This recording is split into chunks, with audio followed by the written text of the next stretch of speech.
شروع اللہ کا نام لے کر جو بڑا مہربان نہایت رحم والا ہے۔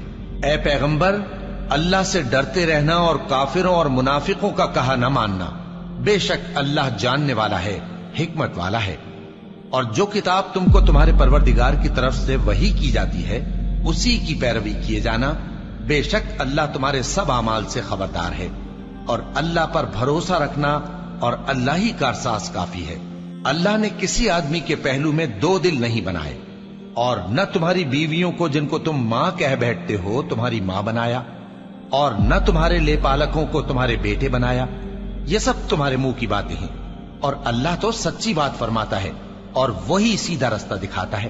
مومنو، منہ بولے بیٹوں کو ان کے باپوں کے نام سے پکارا کرو کہ اللہ کے نزدیک یہی بات درست ہے۔ اگر تم کو ان کے باپوں کے نام معلوم نہ ہو تو دین میں وہ تمہارے بھائی اور دوست ہیں، اور جو بات غلطی سے ہو گئی ہو اس کا تم پر کچھ گناہ نہیں، لیکن جو قصد دلی سے کرو اس پر مواخذہ ہے، اور اللہ بخشنے والا ہے، مہربان ہے۔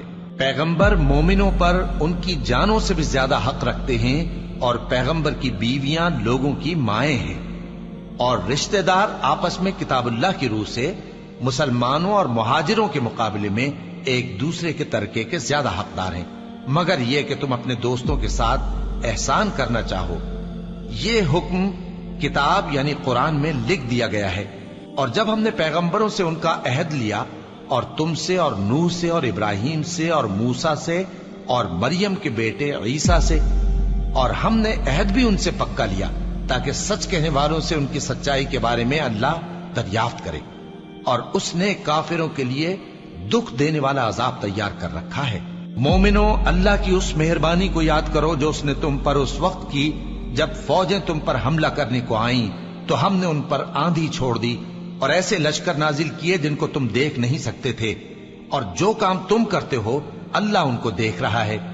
جب وہ لوگ تمہارے اوپر اور نیچے کی طرف سے تم پر چڑھ آئے، اور جب تمہاری آنکھیں پھر گئیں اور دل مارے دہشت کے گلوں تک پہنچ گئے، اور تم اللہ کی نسبت طرح طرح کے گمان کرنے لگے، اس موقع پر مومن آزمائے گئے اور سختی سے ہلا ہلا دیے گئے۔ اور جب منافق اور وہ لوگ جن کے دلوں میں بیماری تھی کہنے لگے کہ اللہ اور اس کے رسول نے تو ہم سے محض دھوکے کا وعدہ کیا تھا، اور جب ان میں سے ایک جماعت کہتی تھی کہ اے اہل یثرب، یہاں تمہارے ٹھہرنے کا مقام نہیں تو لوٹ چلو، اور ایک گروہ ان میں سے پیغمبر سے اجازت مانگنے اور کہنے لگا کہ ہمارے گھر کھلے پڑے ہیں، حالانکہ وہ کھلے نہیں تھے، وہ تو صرف بھاگنا چاہتے تھے۔ اور اگر فوجیں اطراف مدینہ سے ان پر آ داخل ہوں پھر ان سے خانہ جنگی کے لیے کہا جائے تو فوراً کرنے لگیں، اور اس کے لیے بہت کم توقف کریں، حالانکہ پہلے اللہ سے اقرار کر چکے تھے کہ پیٹ نہیں پھیریں گے، اور اللہ سے جو اقرار کیا جاتا ہے اس کی ضرور پرسش ہوگی۔ کہہ دو کہ اگر تم مرنے یا مارے جانے سے بھاگتے ہو تو بھاگنا تم کو فائدہ نہیں دے گا، اور اس صورت میں تم بہت ہی کم فائدہ اٹھاؤ گے۔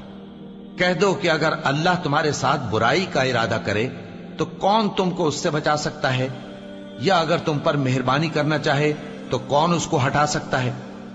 اور یہ لوگ اللہ کے سوا کسی کو نہ اپنا دوست پائیں گے اور نہ مددگار۔